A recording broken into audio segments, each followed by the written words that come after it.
whole case of my computer was slightly misaligned. The seam split in an angular gape that started narrow and widened toward the back. Sometimes you look at a piece of equipment and discover something like this and you wonder, was it always like that? Maybe you just never noticed.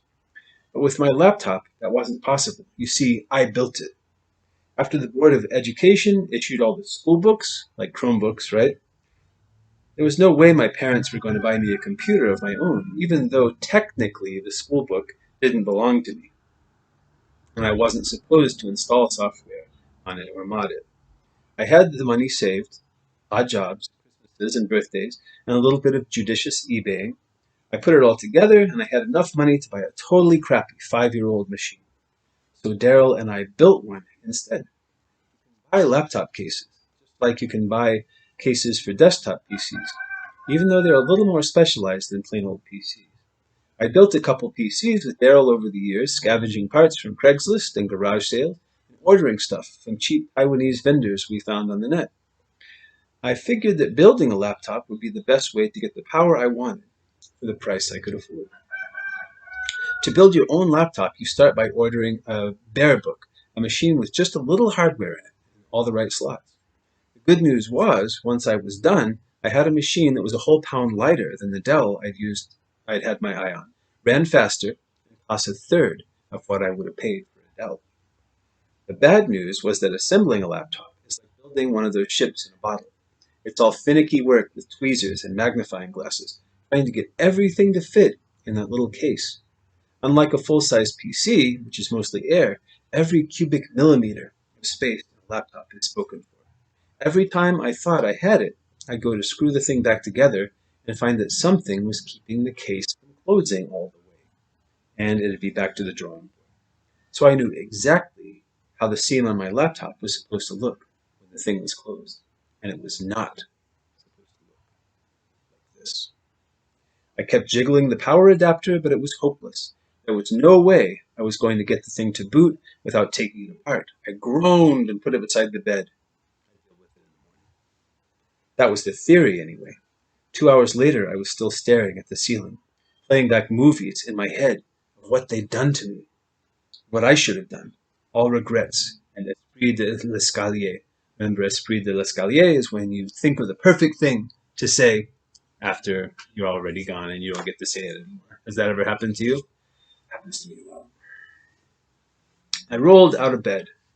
It had gone midnight, and I'd heard my parents hit the sack at 11. I grabbed the laptop and cleared some space on my desk and clipped the little LED lamps to the temples of my magnifying glasses and pulled out a set of little precision screwdrivers. A minute later, I had the case open and the keyboard removed, and I was staring at the guts of my laptop. Maybe Marcus is kind of cute, kind of smart. He might be cute too. I don't know. A lot of you said you thought he probably wasn't, and he's probably not. But he might be kind of smart. I got a can of compressed air and blew out the dust that the fan had sucked in and looked things over. Something wasn't right. I couldn't put my finger on it. Then it had been months since I'd had the lid off this thing.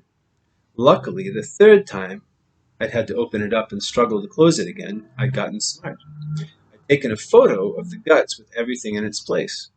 I hadn't been totally smart. At first, I just left the pic on my hard drive, and naturally, I couldn't get to it when I had the laptop in parts. But then I printed it out and stuck it in that messy drawer of papers, the dead tree graveyard, because papers made of dead trees, right? Where I kept all the warranty cards and pin-out diagrams. I shuffled them. They seemed messier than I remembered, and brought out my photo. I set it down next to the computer and kind of unfocused my eyes, trying to find things that looked out of place. It's funny when you look at something too directly, sometimes you can't see it. So he unfocused his eyes to look at it indirectly. Then I spotted it. The ribbon cable that connected the keyboard to the logic board wasn't connected right. That was a weird one. There was no torque on that part, nothing to dislodge it in the course of normal operations. I tried to press it back down again and discovered that the plug wasn't just badly mounted. There was something between it and the board. I tweezed it out and shone my light on it. There was something new in my keyboard. It was a little chunk of hardware, only a 16th of an inch thick, with no markings. The keyboard was plugged into it, and it was plugged into the board. In other words, it was perfectly situated to capture all the keystrokes I made while I typed on my machine. It was a bug. My heart thudded in my ears. It was dark and quiet in the house, but it wasn't a comforting dark. There were eyes out there, eyes and ears, and they were watching me, surveilling me. The surveillance I faced at school had followed me home, but this time it wasn't just the Board of Education looking over my shoulder. The Department of Homeland Security had joined them. I almost took the bug out. Then I figured out whoever put it there would know that it was gone. I left it in. It made me sick to do it. So obviously somebody has broken into Marcus's house, someone from DHS, and has put this bug in his laptop to keep surveilling him. It's scary. His problems are not over, nowhere close to over. I looked around for more tampering. I couldn't find any. Did that mean there hadn't been any? Someone had broken into my room and planted this device, had disassembled my laptop and reassembled it. There were lots of other ways to wiretap a computer. I could never find them all. I put the machine together with numb fingers. This time the case wouldn't snap shut just right, but the power cable stayed in. I booted it up and set my fingers on the keyboard, thinking that I would run some diagnostics and see what was what. But I couldn't do it. Heck, maybe my room was wiretapped. Maybe there was a camera spying on me now. I'd been feeling paranoid when I got home. Now I was nearly out of my skin. I felt like I was back in jail, back in the interrogation room, stalked by entities that had me utterly in their power. It made me want to cry. One thing for it. I went into the bathroom to look for a toilet paper roll. I took one off and replaced it with a fresh one. Luckily, it was almost empty. Already, I unrolled the rest of the paper and dug through my parts box until I found a little plastic envelope full of ultra bright white LEDs scavenged out of a dead bike lamp. This is really cool what he does here. I punched their leads through the cardboard tube carefully, using a pin to make the holes, then got out some wire and connected them all in series with little metal clips. I twisted the wires into the leads for a 9-volt battery and connected the battery. Now I had a tube ringed with ultra-bright directional LEDs, and I could hold it up to my eye and look through it. I built one of these last year as a science fair project that had been thrown out of the fair once I showed that there were hidden cameras in half of the classrooms at Chavez High. Pinhead video cameras cost less than a good restaurant dinner these days, so they're showing up everywhere. Sneaky store clerks put them in changing rooms or tanning salons and get pervy with the hidden footage they get from the customers. Sometimes they just put it on the net. Knowing how to turn a toilet paper roll and $3 worth of parts into a camera detector is just good sense. This is the simplest way to catch a spy cam. They have tiny lenses, but they reflect light like the dickens. It works best in a dim room. Stare through the tube and slowly scan all the walls and other places someone might have put a camera until you see the glint of a reflection. The reflection stays still as you move around. That's a camera lens. This really works, by the way. They're not hard to build.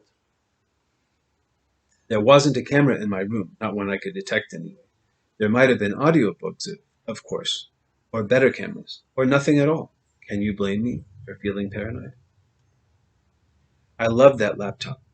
I called it the Salamagundi, which means anything made out of spare parts.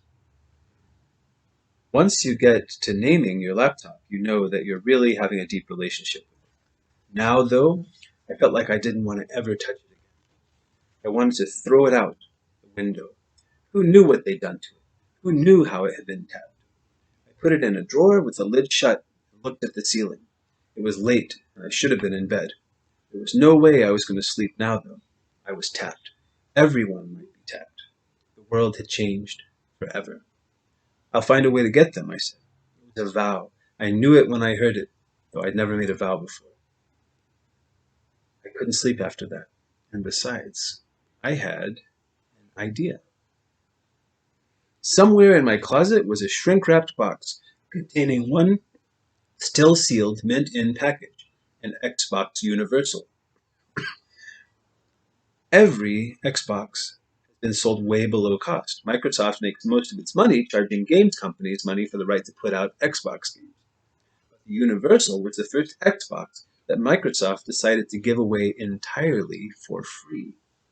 Last Christmas season, There had been poor losers on every corner dressed as warriors from the Halo series, handing out bags of these game machines as fast as they could. I guess it worked. Everyone says they sold a whole buttload of games. Naturally, there were countermeasures to make sure you only played games from companies that had bought licenses from Microsoft.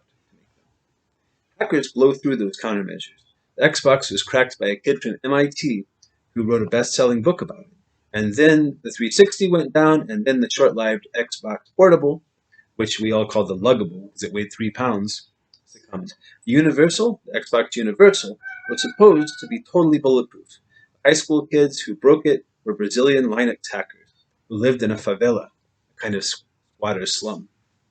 Never underestimate the determination of a kid who is time rich and cash poor. It's going to end up being a theme. Once the Brazilians published their crack, we all went nuts on it. Soon there were dozens of alternate operating systems for the Xbox Universal. My favorite was Paranoid Xbox, a flavor of Paranoid Linux.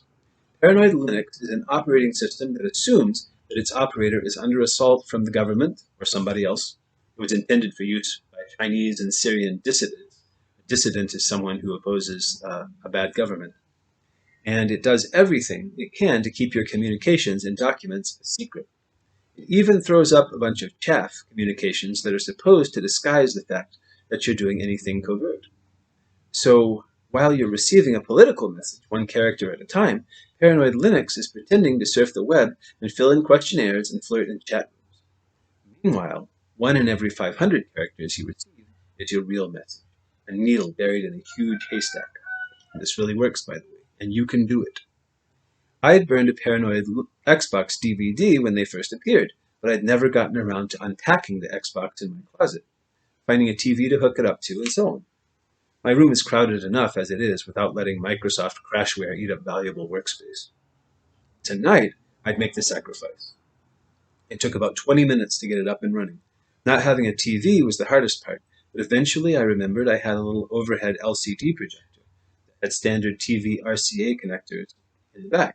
I connected it to the Xbox and shone it on the back of my door and got Paranoid Linux instead installed. Now I was up and running, and Paranoid Linux was looking for other Xbox Universals to talk to. Every Xbox Universal comes with built-in wireless for multiplayer gaming.